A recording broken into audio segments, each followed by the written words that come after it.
Assalamualaikum warahmatullahi wabarakatuh. Kepada yang terhormat Bapak Abdullah MAG selaku pembimbing mata kuliah Quran Hadis dan teman-teman yang saya banggakan dan saya cintai. Pertama-tama kita panjatkan puji syukur atas kehadiran Allah Subhanahu wa taala, atas rahmat yang telah diberikan kepada kita sehingga kita dapat melakukan pelajaran hari ini. Tidak lupa selawat serta salam kita panjatkan kepada junjungan kita Nabi Muhammad SAW yang kita nantikan syafaatnya di akhirat nanti. Pembelajaran kali ini saya dan kelompok saya akan membahas tentang materi pengertian kedudukan, fungsi, sejarah, penghimpunan, dan pembekuan Al-Quran.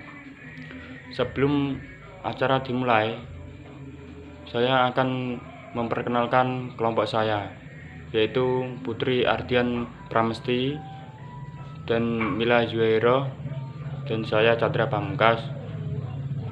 Acara pertama yaitu adalah pembukaan, acara kedua isi atau penyampaian materi, yang ketiga adalah penutup.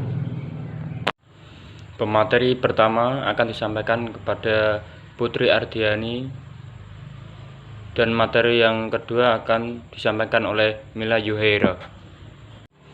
Saya di sini sebagai moderator. Pemateri yang pertama akan disampaikan kepada Putri Ardiani Pramesti.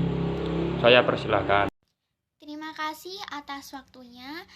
Saya Putri Ardiani Pramesti sebagai pemateri pertama akan menjelaskan tentang pengertian Al-Quran, kedudukan Al-Quran, dan fungsi Al-Quran. Pertama, pengertian Al-Quran. Secara atau istilah pendapat ulama-ulama itu ada 4. Yang pertama, pendapat dari Al-Jurajani. Al-Quran adalah kitab yang diturunkan kepada Nabi Muhammad SAW, ditulis dalam mushaf, diriwayatkan secara mutakwir tanpa ada keraguan. Kedua, menurut Mana Al-Katan, Al-Quran adalah kitab yang diturunkan Allah kepada Nabi Muhammad SAW, yang membaca akan mendapat pahala.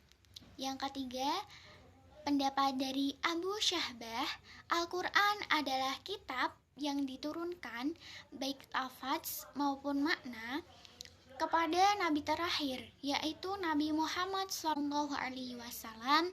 Diriwayatkan.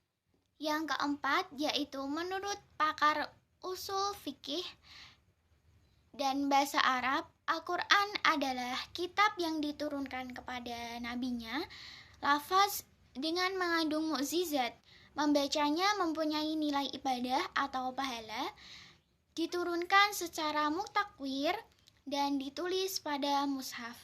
Dari pengertiannya sendiri, kitab suci Al-Quran adalah sumber utama Islam yang dianut hampir 1/4 penduduk dunia hari ini.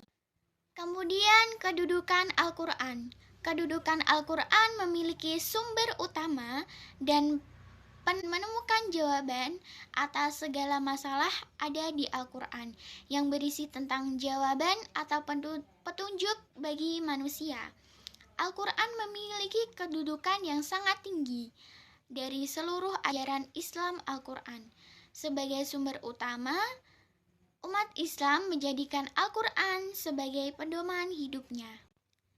Al-Quran juga menjadi pedoman penting bagi umat manusia karena sebagai petunjuk dari Allah bagi manusia. Dari surat Al-Baqarah ayat 185, yaitu petunjuk yang akan membawanya kepada kebenaran dan suasana kehidupan yang baik.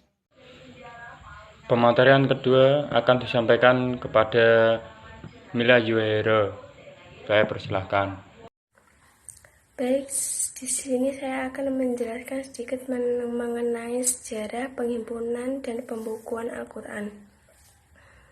Sejarah turunnya Al-Quran dibagi menjadi 2 periode menurut para ulama, tapi di sini akan menjelaskan menjadi 3 untuk mempermudah pengklasifikasian.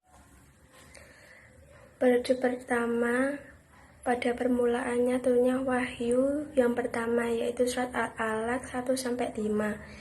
Pada saat itu Nabi Muhammad belum diangkat menjadi Rasul dan hanya berperan sebagai Nabi yang tidak ditugaskan untuk menyampaikan wahyu yang diterimanya. Sampai pada turunnya wahyu yang kedua, barulah Nabi Muhammad diperintahkan untuk menyampaikan wahyu yang diterimanya. Periode kedua, sejarah turunnya Al-Quran pada periode kedua selama 8-9 tahun. Pada masa ini terjadi pertikaian dahsyat antara kelompok Islam dan Jahiliyah dan berbagai cara untuk menghalangi kemajuan dakwah Islam. Periode ketiga, pada periode ini dakwah Al-Quran telah mencapai prestasi yang sangat besar karena penganut-penganutnya telah dapat melaksanakan ajaran-ajaran agama di Yathrib. Pada periode ini berlangsung 10 tahun. Penghimpunan Al-Quran di masa kenabian. Pada masa Rasulullah SAW masih hidup, Al-Quran dikumpulkan melalui 2 cara, yaitu penghafalan dan penulisan. Para sahabat yang menuliskan ayat-ayat Al-Quran pada saat itu ada Abu Bakar As-Siddiq, Utsman bin Affan.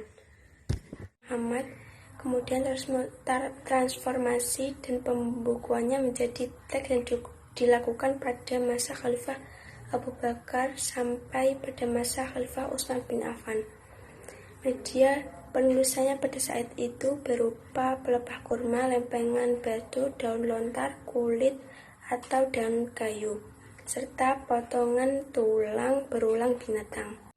Apabila ada tutur kata yang tidak mengenakan bagi teman-teman, saya mohon maaf sebesar-besarnya. Wassalamualaikum warahmatullahi wabarakatuh.